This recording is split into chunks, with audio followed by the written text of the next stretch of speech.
Lips Coolness ni Edmeline Rose Petras. Honey, nandito na ako!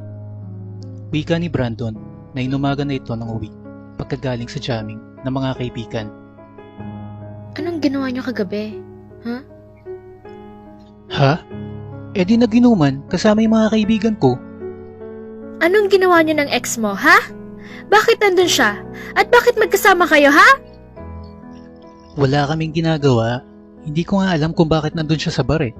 Tapos, hindi na niya naituloy ang sasabihin niya nang sinampal siya ng asawa niya. Anong ginawa niyo kagabi? Mali ang iniisip ko, Clarice. Anong mali doon? Bakit? Mali bang tumawag sa asawa ko dahil nag-aalala ko sa kanya?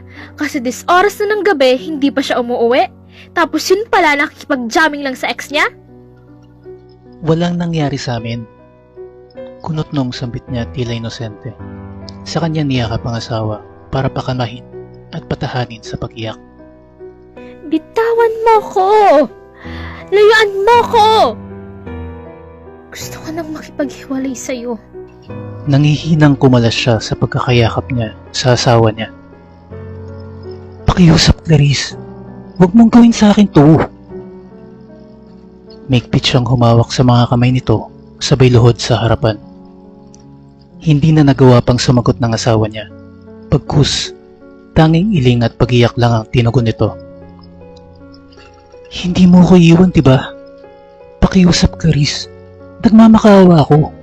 Huwag mong gawin sa akin to. Pasensya na. Mahinang sagot ng asawa niya, dahilan upang iwan siya nito. Sinubukan niya hawakan ang balikat ng asawa niyang nakatalikod sa kanya habang nasa balkonahe silang dalawa. Ngunit tinabig lang nito ang kanyang kamay. Mahal kita, Clarice. Brandon, hindi mo ko mahal. Malamig na turan sa kanya ni Clarice habang nakatalikod pa rin ito sa kanya. Totoo, wala nangyari sa amin eh. Natigilan siya nang umarap sa kanya ang asawa niya. Ang mga mata nito ay blankong nakatingin sa kanya. Hindi ka na bata para magsaya. May pamilya ka na. Dapat mong panindigan ang responsibilidad mo. Naghihiganti ka ba? Kaya ganyan mo ko pakitunguhan? Tila naubusan na ng pasensya niyang sambit. Gusto niyang mainis, ngunit kailangan niyang pakalmahin ang sarili. Simula kasi noong inumaga na siya ng uwi, palaging malamig na ang pakikitungo nito sa kanya. Palagi na kasi ganito ang tagpo nila mag-asawa. Magkasama nga sila sa isang bubong, ngunit tila hindi sila nagpapansinan. Tanging malamig ang nararamdaman nila sa isa't isa. Kapag ba sinabi kong yes, may magagawa ka?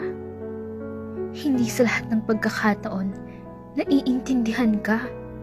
Dagdag pa nito, habang naiiyak, nahugot niya ang hininga niya. Clarice, ipaintindi mo sa akin. Nagugulo ang sambit niya. Paano ko sa'yo ipapaintindi? Halos kulang na lang asawahin mo na lahat ng mga kaibigan mo kakasama sa kanila. Brandon, magiging tatay ka na. Pero kung umasta ka, daing pang batang sabik sa kanyang kalaro? Magkakaanak na tayo? Oo, Brandon. Pero hanggang kailan ka magbabago? Bigyan mo ko ng pagkakataon para may tama ang pagkakamali ko, Clarice. Matagal bago nakasagot ang asawa niya. Alam niyang pinag-isipang mabuti ang maring desisyon nito at iyon ay re-respetuhin niya kahit ano pa iyon. Nakapagpasya na ako, Brandon. Pero sa oras na niloko mo ko, hindi na kita papatawarin. Labis ang kanyang tuwa nang marinig niya ang mga salitang nagbigay ng pag-asang muling mabuo ang kanilang pamilya. Dahilan para akapin niya ang kanyang asawa at hindi naman ito pumalag. Buong pusong hindi niya sasayangin ang tiwalang binigay sa kanya ng kanyang asawa.